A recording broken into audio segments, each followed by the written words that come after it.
तो चलिए चलते हैं आज एक नए सीरीज में। और आज का जो टॉपिक पढ़ेंगे हम लोग आवेश का क्वांटमीकरण के बाद कूलाम का नियम, इसके बाद अपेक्षिक पराबैद्यतांक। ये तीन टॉपिक आज वीडियो में कवर करेंगे। तो उम्मीद करते हैं कि आप पिछले वीडियो देखे होंगे। यदि आप नहीं देखे तो उसको देखिए, उसके बाद ये वीडियो अच्छे से आपको समझ में आएगा। तो मेरा एक छोटा सा प्रयास है और आप खुद इस वीडियो को देख करके आप डिसीजन ले सकते हैं कि किस टाइप का कंटेंट है। तो शुरुआत करते हैं। तो पहला टॉपिक आज पढ़ेंगे आवेश का क्वांटमीकरण। तो इसको सबसे पहले देखिएगा और समझिएगा ये क्या है, आवेश का क्वांटमीकरण।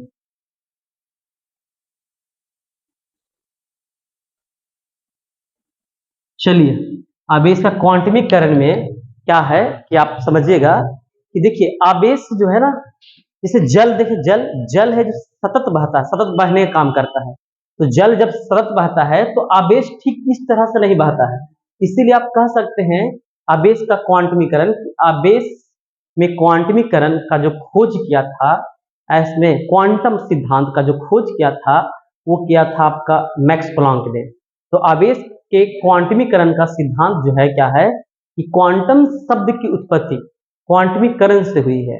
और इसके अंतर्गत इस बात को समझा जा सकता है कि आवेश सतत प्रवाह ना होकर के, आवेश सतत प्रवाह ना होकर के एक मूल आवेश का पूर्ण गुणज होता है, तब उसे आवेश का क्वांटमीकरण कहा जाता है।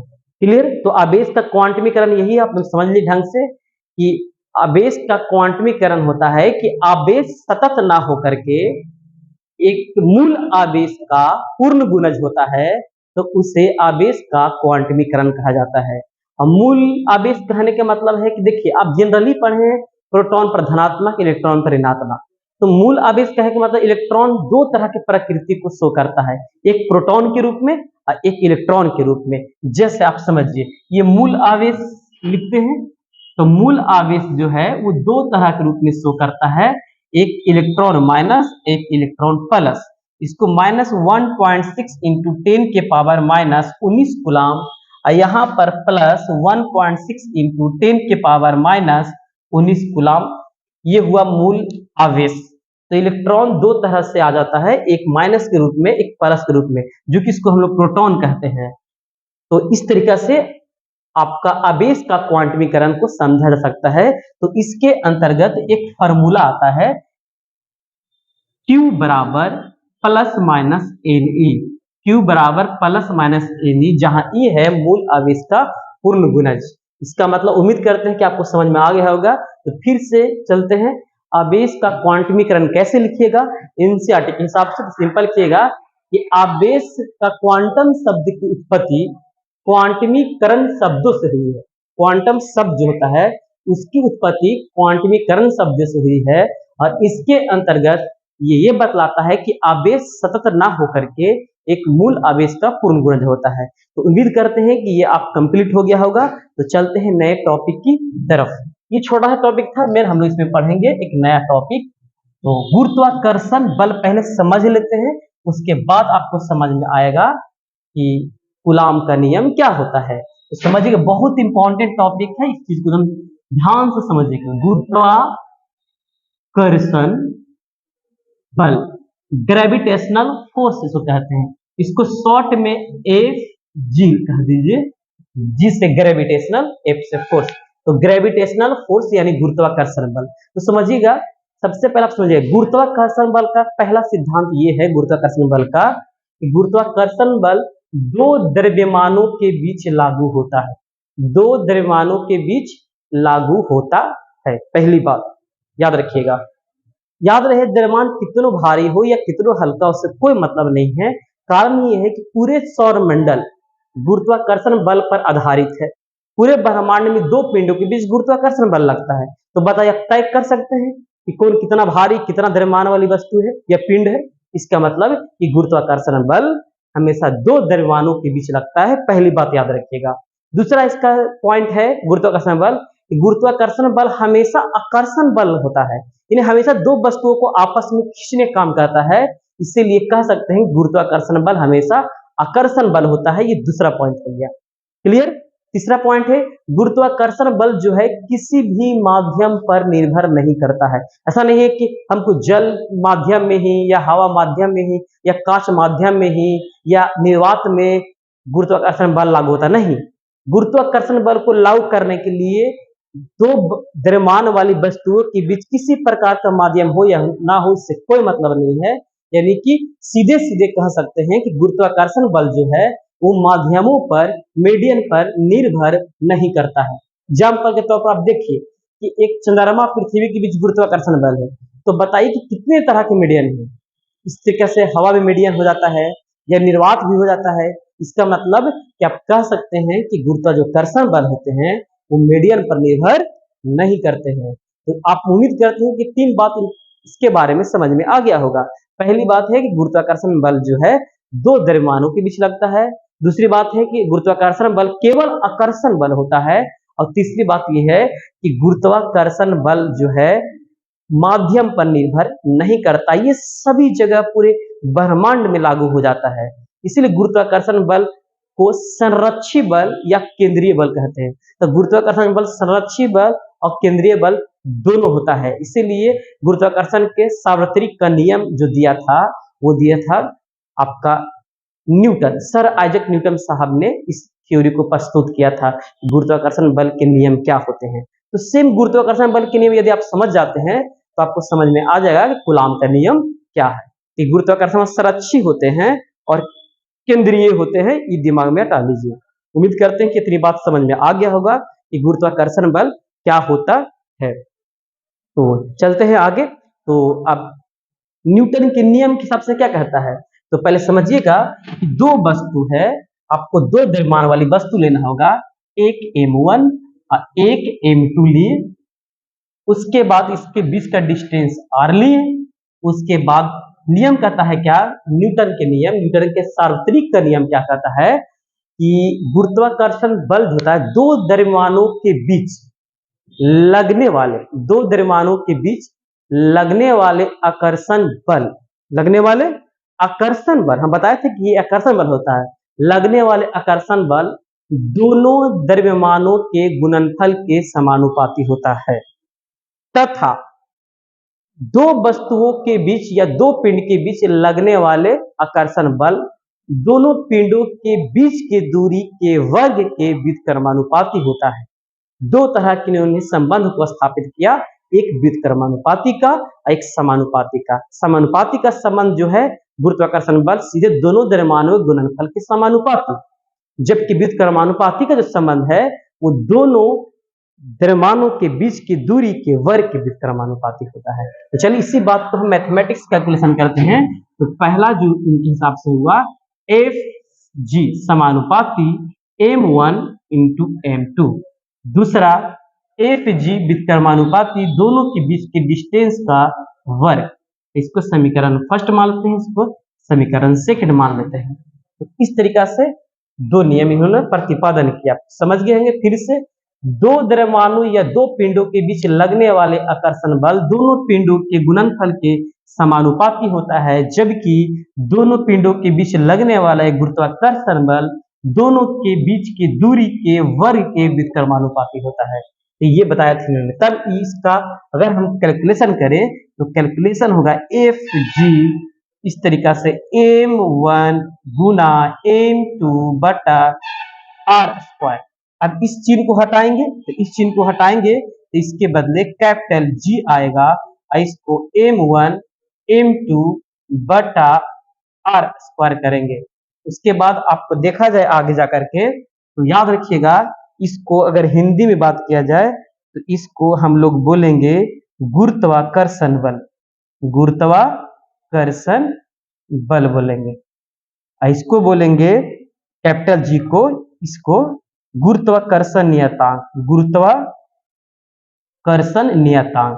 इसका एक अपना मान होता है, इसका क्या होता है गुरुत्वाकर्षण नियतांक का, G बराबर 6.67 इंटू 10 के पावर -11 न्यूटन मीटर स्क्वायर प्रति केजी स्क्वायर होता है।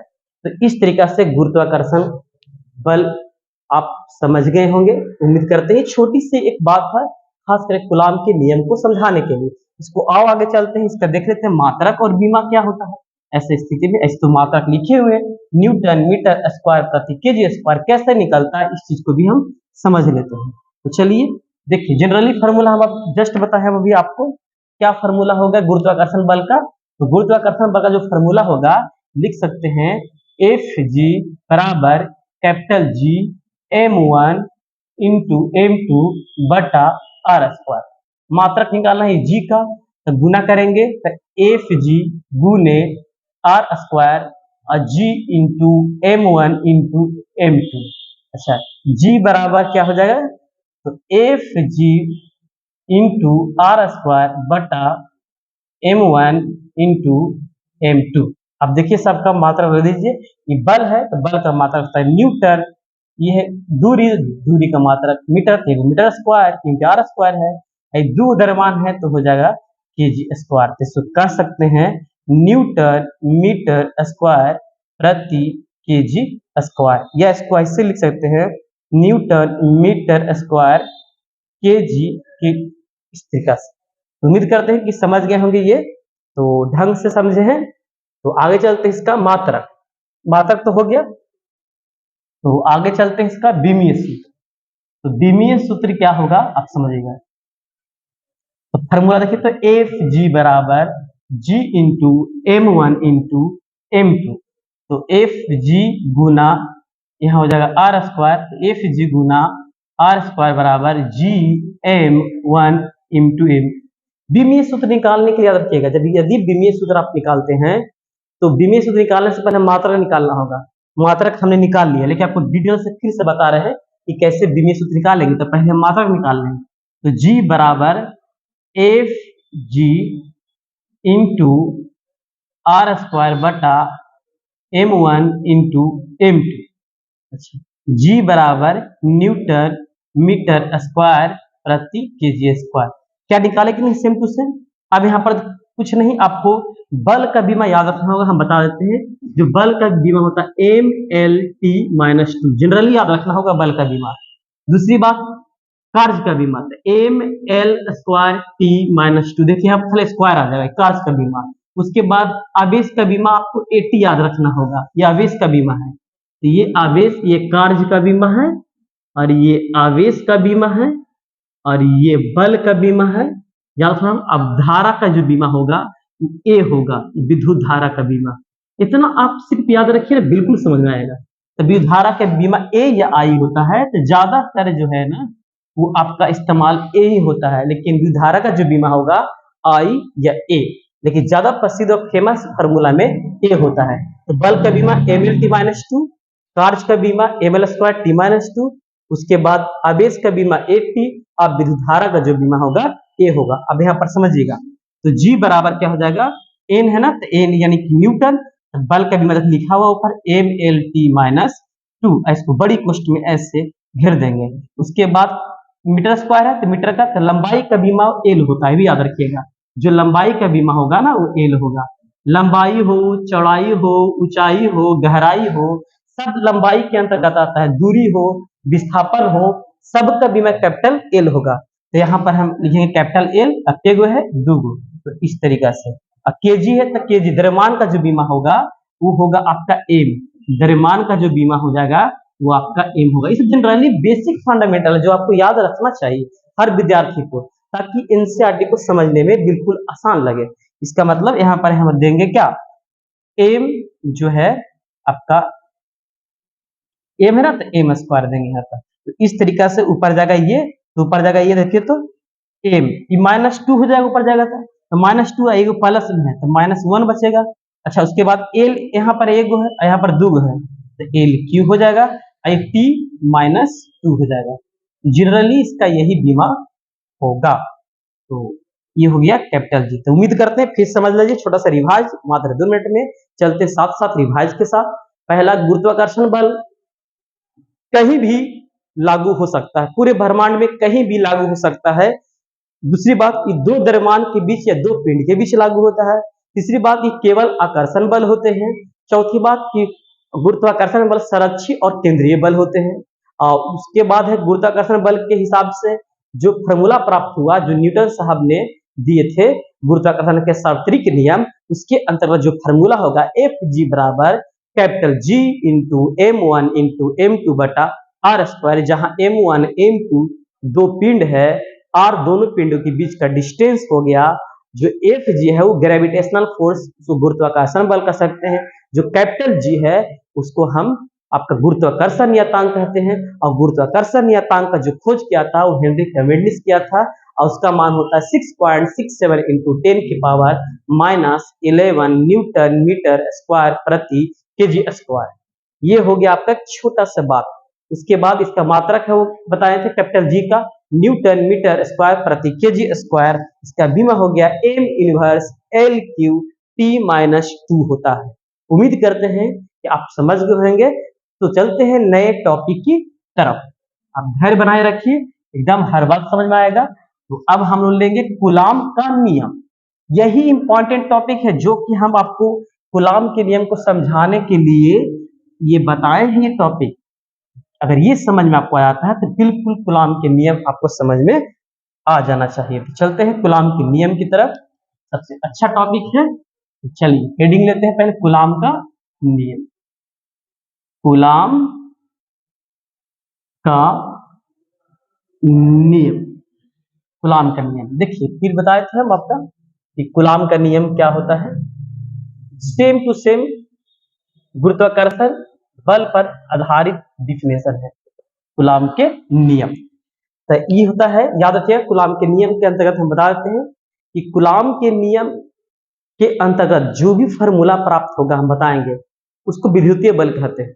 इसका मतलब कि विद्युतीय बल अगर देखा जाए तो विद्युतीय बल दो आवेशों के लागू होगा। हमको बता दे, विद्युतीय बल दो आवेशों के लागू होगा। विद्युतीय बल माध्यम पर निर्भर करता है। तीसरा, विद्युतीय बल जो है वो आपको आकर्षण और विकर्षण दोनों प्रकार के गुण रखता है, यानी रिपल्सन एंड अट्रैक्शन दोनों प्रकार के गुण रखता है। तीसरी बात आगे और बता दे कि ये भी जो होगा संरक्षी और केंद्रीय बल होगा। तो याद रखिएगा गुरुत्वाकर्षण बल और विद्युतीय बल में अगर अंतर किया जाए तो तीन अंतर हो सकता है। पहला है कि विद्युतीय बल आकर्षण और विकर्षण दोनों प्रकार के गुण रखता है, जबकि गुरुत्वाकर्षण बल केवल आकर्षण का गुण रखता है। यहाँ आप विद्युतीय बल में बोले, विद्युतीय बल माध्यम पर निर्भर करता है, जबकि गुरुत्वाकर्षण बल किसी भी माध्यम पर निर्भर नहीं करता है। अच्छा, उसके बाद है विद्युतीय बल दो आवेशों के लागू होगा, जबकि गुरुत्वाकर्षण बल दो पिंडों के लिए लागू होगा द्रव्यमान वाली, जबकि दो द्रव्यमान वाली वस्तु पर लागू होगा। उसके बाद अगर दोनों में समानता की बात की जाए तो एक ही समानता है, गुरुत्वाकर्षण बल संरक्षी और केंद्रीय बल होते हैं, जबकि ये भी केंद्रीय और संरक्षी बल होते हैं। यानी कौन? आपके विद्युतीय बल के बारे में। तो विद्युतीय बल इसको कहेंगे जो कूलाम के नियम के हिसाब से जो फार्मूला प्राप्त होगा उसी को हम विद्युतीय बल कहेंगे। तो क्या कहता है कूलाम के नियम? कहता है कि दो बिंदुवत स्थिर आवेश, यानी कि ये लागू होगा बिंदुवत स्थिर आवेश के लिए, यानी जो आपका मोशन में ना हो वैसे आवेश के लिए लागू होगा। तो कह सकते हैं कि कूलाम के नियम के हिसाब से कि दो बिंदुवत स्थिर आवेश के बीच लगने वाले आकर्षण या प्रतिकर्षण बल दोनों आवेशों के गुणनफल के समानुपाती होता है, जबकि दोनों आवेशों के बीच की दूरी के वर्ग के व्युत्क्रमानुपाती होता है।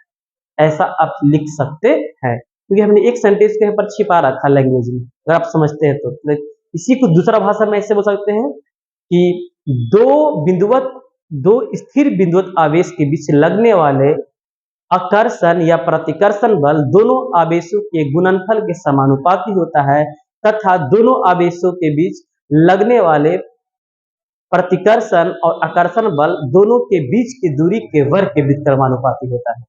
तो उम्मीद करते हैं कि बातें सब समझ में आ रही होगी। तो चलते हैं इसका मैथमेटिक्स लैंग्वेज। तो पहला मैथमेटिक्स लैंग्वेज क्या है, देखिए ध्यान से, अकॉर्डिंग टू कूलाम लॉ। तो पहला यही है कि एफ ई, एफ ई क्यों क्या है यहाँ पर, उसको एफ जी क्या है, क्योंकि जी से ग्रेविटेशनल फोर्स, ई से इलेक्ट्रोस्टैटिक्स फोर्स, यानी स्थिर विद्युत बल, स्थिर विद्युत बल, क्योंकि हम पढ़ ही रहे हैं इलेक्ट्रोस्टैटिक्स का ब्रांच। तो ए फिर समानुपाती, अगर इसको फिगर बना लिया जाए तो देखिए Q1 यहाँ हो गया और ये Q2 यहाँ पर हो गया, इसके बीच डिस्टेंस हो गया, इसके हिसाब से देखिए तो Q1 गुना Q2। तो इस तरीका से इसको समीकरण फर्स्ट मान लिया जाए। तो चलिए यहाँ पर एक और लेते हैं, एफ ई 1/r का स्क्वायर, इसको 2 मान लिया जाए। अब यहाँ पर लिखते हैं समीकरण फर्स्ट तथा समीकरण सेकेंड को आपस में तुलना करने पर, यदि तुलना कीजिएगा तो एफ ही इस तरीका से Q1 इंटू Q2/r स्क्वायर। अच्छा, इसको हटाइएगा तो जिस तरीका से इसमें कैपिटल G निकला था उस तरीके से इसमें K निकलेगा, और K को हम पैरावैद्युतांक कहते हैं बटा r स्क्वायर। इसको आप इस तरीका से, या फिर यहाँ पर K का दूसरा रूप होता है, इसको आप K बराबर लिख सकते हैं 1/4 पाई एप्सिलॉन नॉट Q1 गुने Q2/r स्क्वायर। ये इस तरीका से फॉर्मूला प्राप्त हुआ। अगर आगे देखा जाए तो इस फॉर्मूला में कौन क्या है, यहाँ पर देखिए कि अगर इसको देखा जहां यहां से देखिएगा इसका भाषा लिख रहे हैं, जहां K बराबर 1/4 पाई एप्सिलॉन नॉट को हम लिख सकते हैं पैरावैद्युतांक, पैरावैद्युतांक इसको कहते हैं। इसके बाद F को जो कहेंगे विद्युतीय बल, इसी के बारे में हम आपको समझा रहे थे, विद्युतीय बल के बारे में ये हो गया विद्युतीय बल। और उसके बाद अगर देखा जाए तो ये Q1 और Q2 ये आवेश है। तो उम्मीद करते हैं कि ये चीज आप समझ गए होंगे कि किस तरीका से कूलाम के नियम के हिसाब से फॉर्मूला निकला। या बोल सकते हैं F बराबर K into Q1 into Q2/r square, या F बराबर 1/4 pi epsilon not Q1 into Q2/r square. ये K को पैरावैद्युतांक कहते हैं और K बराबर इतना होगा 1/4 पाई एप्सिलॉन नॉट। अब हम न्यू टॉपिक जो हेडिंग लेंगे वो हेडिंग हमको ये लेंगे कि K, जो K है, K का SI मात्रक, K का SI मात्रक, उसके बाद आंकिक मान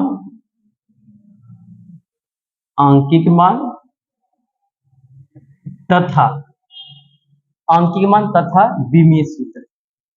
ये भी खूब सवाल आता है, तो इसको आप समझिएगा ध्यान से। तो सबसे पहला जो होगा निकालेंगे मात्रक। तो मात्रक निकालने से पहले हमको फॉर्मूला चाहिए, तो यहाँ पर लिखें Fe बराबर K into Q1 into Q2/r square. ये तीसरा गुना करेंगे तो Fe गुना r स्क्वायर बराबर K into Q1 into Q2/r square. तो K बराबर जो हो जाएगा Fe into r square Q1 into Q2। अब इसका रख दीजिए सबका मात्रक, तो ये बल है तो न्यूटन, ये r है डिस्टेंस तो मीटर स्क्वायर, अब बटा आवेश का मात्रक बताए थे वीडियो में आवेश का, तो C का ये भी हो गया C। तो लिख सकते हैं इसका यहाँ पर, तो लिख दीजिए K बराबर न्यूटन मीटर स्क्वायर प्रति कूलाम स्क्वायर, या फिर न्यूटन मीटर स्क्वायर कूलाम के पावर -2। इस तरीका से इसका हम मात्रक निकालें।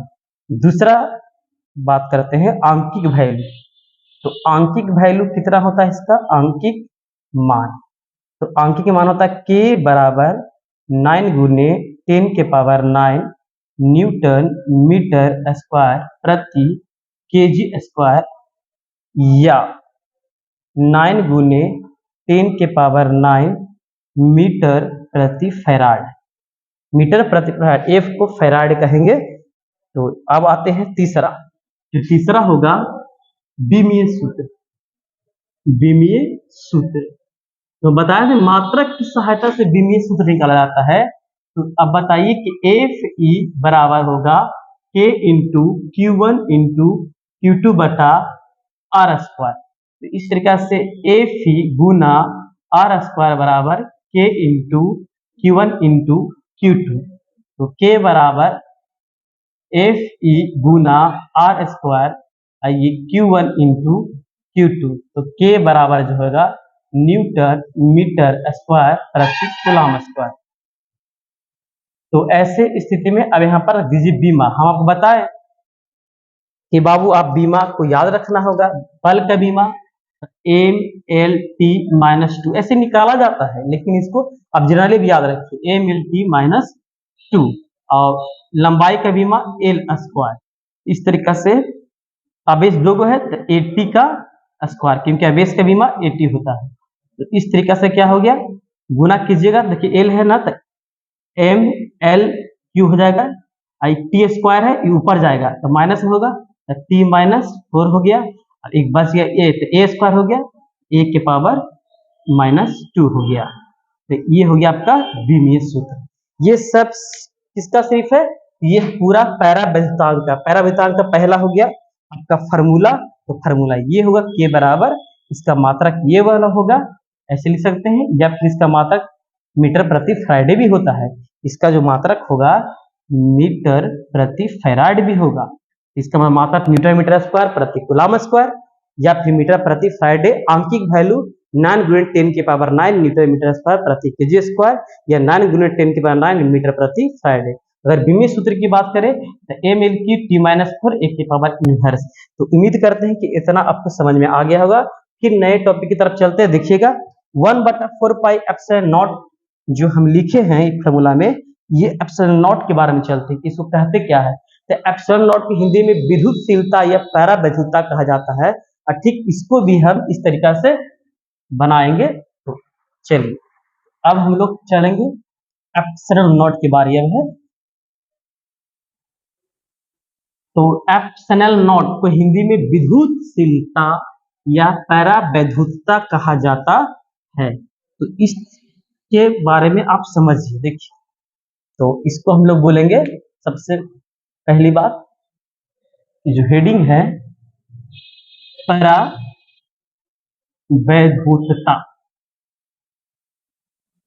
या विद्युतशीलता। देखिए ध्यान समझिएगा, सबसे पहला बात है फार्मूला एफ ई बराबर 1/4 pi epsilon not Q1 into Q2 बटा आर स्क्वायर। याद रखिएगा, यहाँ पर एक बात आपको समझा देते हैं कि एक होता है एप्सिलॉन, एक होता है एप्सिलॉन नॉट। एप्सिलॉन मतलब हुआ किसी भी माध्यम के लिए, और ई हुआ एप्सिलॉन नॉट की हवा या निर्वात के लिए। अगर ये फार्मूला देखा जाए तो अगर इसको हम लिख सकते हैं कि ये हवा या निर्वात में विद्युतीय बल, क्योंकि क्या है ये एप्सिलॉन नॉट है। अगर हम लोग दूसरा फार्मूला लिखने का प्रयास करेंगे, दूसरा फार्मूला एफ ई बराबर 1/4 pi epsilon Q1 into Q2 बटा आर स्क्वायर। तो इसको हम लोग लिखेंगे किसी भी माध्यम में, किसी भी माध्यम में, किसी भी माध्यम में लगने वाला विद्युतीय बल है ना, दोनों में अंतर। लेकिन कूलॉम के नियम में जरूरी से आप 1/4 पाई एप्सिलॉन नॉट Q1 गुने Q2 बटा आर स्क्वायर बोलिएगा। देखिए यही होता है खास करके अंतर। इसीलिए चाहे एप्सिलॉन हो या एप्सिलॉन नॉट हो, खाली बताता है मीडियन, एक किस टाइप का मीडियन है। देखिए आपको समझना होगा कि जब भी मात्रक या बीमीय सूत्र या आंकिक वैल्यू बोले तो एप्सिलॉन नॉट को ही लिखते हैं। अगर एप्सिलॉन के भी पूछा तो मात्रक वही होगा, बीमीय सूत्र वही होगा, एप्सिलॉन नॉट का भी मात्रक वही होगा, बीमीय सूत्र वही होगा। तो इसका मतलब दो तरह के आपको बात समझ में आ गया। आप देखिए ध्यान से कि आपका एफ ही एप्सिलॉन नॉट हवाई निर्वात के लिए, ये एप्सिलॉन है किसी भी माध्यम के लिए। तो हम लोग पढ़ क्या रहे हैं, पढ़ रहे हैं पैरा विद्युतता या विद्युतशीलता। तो इसको चलिए सबसे पहले हम लोग फॉर्मूला बताएं। एफ ई बराबर 1/4 पाई एप्सिलॉन नॉट Q1 गुने Q2 बटा R स्क्वायर। अब तीसरा इसे गुना कीजिए, तो एफ ई गुने 4 pi epsilon not Guna R square, यहाँ Q1 गुने Q2। अब यहाँ पर देखा जाए तो 4 पाई एप्सिलॉन नॉट को रोक दीजिए, बाकी उधर भेज दीजिए तो सब भाग में हो जाएगा, तो एफ ई गुना आर स्क्वायर। तो ऐसे स्थिति में 4 पाई की एक आंकिक वैल्यू है 22/7 या डिग्री में रखिएगा, इसका कोई मात्रक उतरक नहीं होता है, इसीलिए फॉर्मूला को डिस्टर्ब नहीं करेगा मात्रक निकालने में। इसलिए सीधे सीधे ये एप्सिलॉन नॉट लिखिए और Q1 गुने Q2, यहाँ पर एफ ई गुना आर स्क्वायर। अब समझिए ध्यान से, अब सबका रख दीजिए मात्रक, इसका मात्रक कूलाम, इसका मात्रक कूलाम, बल का मात्रक न्यूटन, इसका मीटर स्क्वायर। तो एप्सिलॉन नॉट बराबर है कूलाम स्क्वायर प्रति न्यूटन मीटर स्क्वायर, या फिर इसको आप लिख सकते हैं ऐसा, epsilon naught coulomb square newton inverse metre के पावर -2। इस तरीका से ये एक हुआ, ये हुआ, दोनों सेम ही है। आप समझिए ध्यान से, या इसी को याद रखिएगा कि कूलाम स्क्वायर प्रति न्यूटन मीटर स्क्वायर को ही हम फैराडे प्रति मीटर भी कहते हैं। फैराडे प्रति मीटर किसका हो गया मात्रक, तब विद्युतशीलता का, पैरा विद्युतता का, इसको शॉर्ट में कहते हैं फैराडे प्रति मीटर, और इसको हम लोग कहते हैं, इसको हिसाब से कूलाम स्क्वायर प्रति न्यूटन मीटर स्क्वायर फॉर्मूला के हिसाब से। इसीलिए मीटर प्रति फैराडे के पैरा विद्युतता, जबकि फैराडे प्रति मीटर किसका हो जाएगा, तो एप्सिलॉन नॉट। अच्छा, उसमें क्या था समझिएगा, के में था मात्रक ऐसा, न्यूटन मीटर स्क्वायर प्रति केजी स्क्वायर।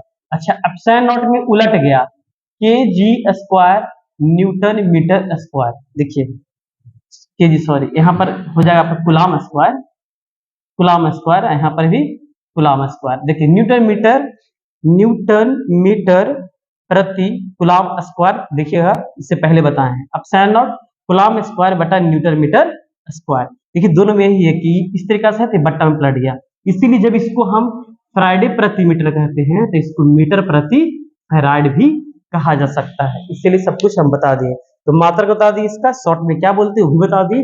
अब हम लोग आते हैं इसका आंकिक वैल्यू।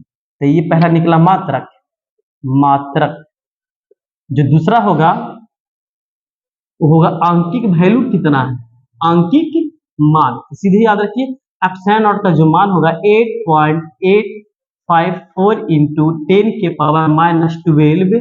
आप क्या बताएं कि कूलाम स्क्वायर प्रति न्यूटन मीटर स्क्वायर या फैराडे प्रति मीटर होता है इसका मान। अब तीसरा हम लाते हैं बीमीय सूत्र। अब बताएं मात्रकों की सहायता से बीमीय सूत्र निकाला जाता है। तो जस्ट आप फॉर्मूला जानते हैं, एफ ई बराबर आपका 1/4 pi epsilon not Q1 into Q2 बटा R स्क्वायर। इस तरीका से तीसरा से गुना कीजिएगा, हम ऐसा बता चुके हैं। अगर देखा जाए यहाँ पर डायरेक्ट, तो यहाँ पर देखिए एप्सिलॉन नॉट का फॉर्मूला क्या आ गया, लास्ट एप्सिलॉन नॉट का फॉर्मूला देखिए यहाँ पर ध्यान से, इसे कैलकुलेशन कीजिए तो आ जाएगा Q1 गुने Q2 बटा R स्क्वायर। अब मात्रक लग दीजिए, तो यहाँ पर कूलाम, यहाँ पर कूलाम, यहाँ पर क्या हो जाएगा आपका, यहाँ पर एफ हो जाएगा, यहाँ पर हो जाएगा न्यूटन गुना मीटर स्क्वायर। तो एप्सिलॉन नॉट बराबर कूलाम स्क्वायर प्रति न्यूटन मीटर स्क्वायर आ गया। अब इसका रख दीजिए सबका क्या, सबका बीमीय सूत्र रख दीजिए। कूलाम का बीमा हो 80, तो 80 का स्क्वायर। इसका देखिए तो न्यूटन, तो एम एल टी -2, इसका क्या हो जाएगा एल स्क्वायर। इस तरीका से यदि आप इसको कैलकुलेशन कीजिएगा तो एल क्यू हो जाएगा, एम माइनस में हो जाएगा एल क्यू, तो एल क्यू माइनस में हो जाएगा, टी तो टी ऊपर में जाएगा तो प्लस में, अब पहले से 2 है तो 4 हो जाएगा, और उसके बाद ए है जो स्क्वायर हो जाएगा। इस तरीका से पैरा विद्युतांक के आप विद्युतशीलता एप्सिलॉन नॉट या एप्सिलॉन का बीमीय सूत्र, मात्रक, आंकिक वैल्यू, कूलाम के नियम से हम लोग समझा। इतने तरह के इस चीज में पूछता है। उम्मीद करते हैं कि समझ में आ गया होगा। चलिए अगला जो टॉपिक लेंगे बोलेंगे अपेक्षिक पैरा वैद्युतांक या अपेक्षिक विद्युतशीलता। तो इस चीज को समझ में आ जाएगा और डिटेल से, बढ़िया से, ढंग से। तो चलिए देखिएगा, अगला जो टॉपिक है वो अगला टॉपिक है आपका अपेक्षिक विद्युतशीलता। अपेक्षिक विद्युतशीलता या अपेक्षिक पैरावैद्युतता या अपेक्षिक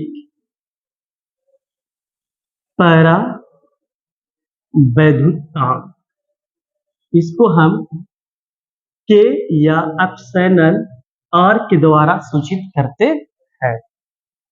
क्या होता है आप समझिएगा। कहता है किसी भी माध्यम में पैरावैद्युतांक, किसी भी माध्यम में विद्युतशीलता या पैरावैद्युतता, किसी भी माध्यम में विद्युतशीलता या पैरावैद्युतता, हवा या निर्वात में पैरावैद्युतता या विद्युतशीलता के अनुपात को ही अपेक्षिक विद्युतशीलता या पैरावैद्युतांक कहा जाता है। किस समझिएगा, किसी भी माध्यम में विद्युतशीलता या पैरावैद्युतता तथा हवा या निर्वात में पैरावैद्युतता या अपेक्षिक विद्युतशीलता के अनुपात को ही अपेक्षिक विद्युतशीलता या अपेक्षिक पैरावैद्युतता या अपेक्षिक पैरावैद्युतांक कहा जाता है, और इसे के या एप्सिलॉन आर के द्वारा डिनोट किया जाता है। तो हम लोग पहले समझते हैं कि इसकी फार्मूला क्या होगा, क्या नहीं होगा, इसके बारे में हम लोग समझते हैं। तो देखिएगा ध्यान से आप, सबसे पहला बात ये कह रहा है किसी भी माध्यम में, तो आपको बताए थे ना, तो ध्यान समझिएगा कि किसी भी, पहला पॉइंट, किसी भी माध्यम में उत्पन्न विद्युतीय बल एफ ई बराबर के, एफ ई बराबर 1/4 पाई एप्सिलॉन Q1 गुने Q2 बटा आर स्क्वायर। दूसरा क्या कहता है, इसको समीकरण फर्स्ट मान लीजिए। दूसरा क्या कहता है कि हवा या निर्वात में उत्पन्न विद्युतीय बल, हवा या निर्वात में उत्पन्न विद्युतीय बल एफ ई बराबर 1/4 pi epsilon not Q1 Q2 बटा आर स्क्वायर। समीकरण सेकेंड, अकॉर्डिंग टू डिफिनेशन, किसी भी माध्यम में उत्पन्न पैरावैद्युतता या विद्युतशीलता तथा हवा या निर्वात में उत्पन्न वैद्युतशीलता या पैरावैद्युतता के अनुपात को ही क्या कहते हैं, अपेक्षिक पैरावैद्युतांक कहा जाता है। तो चलिए समीकरण फर्स्ट सेकंड को तुलना करेंगे। तो चलिए समीकरण फर्स्ट तथा समीकरण सेकंड को आपस में तुलना करने पर समीकरण फर्स्ट तथा सेकंड को तुलना नहीं बाबू, यहाँ पर थोड़ा सा मिस्टेक हुआ। समीकरण फर्स्ट तथा समीकरण सेकंड को अनुपातिक मान लेने पर, अनुपात में लेने पर तो क्या हो जाएगा, अनुपात में लेने पर। तो ऐसा देखिएगा ध्यान से यहाँ पर। तो सबसे पहला है कि किसी भी माध्यम के लिए, तो यहाँ पर हो जाएगा एफ ई, किसी भी माध्यम,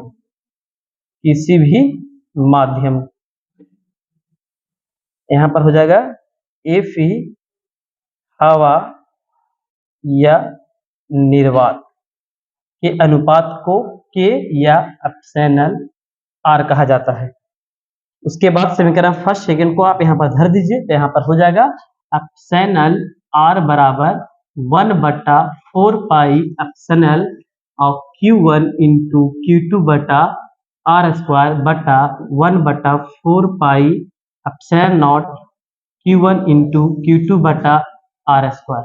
इस तरीके से ये और ये कैंसिल हो गया, ये भी कैंसिल हो गया, ये भी कैंसिल हो गया, 4 पाई कैंसिल हो गया, तो ई आर बराबर ई बटा एप्सिलॉन नॉट।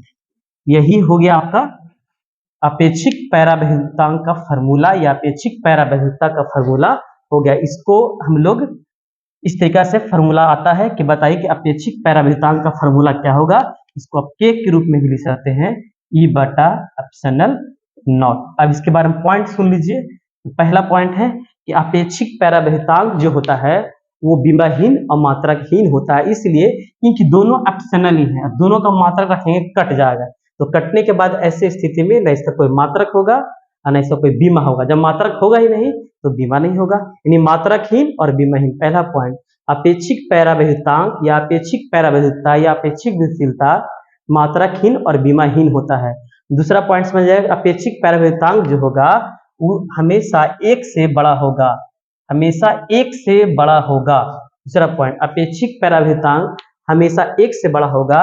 दूसरा, जल का जो अपेक्षिक परावैद्युतांक होता है या 80 होता है और धातु का अपेक्षिक परावैद्युतांक अनंत होता है। तो इस तरीके से आज हम लोग समझे हैं।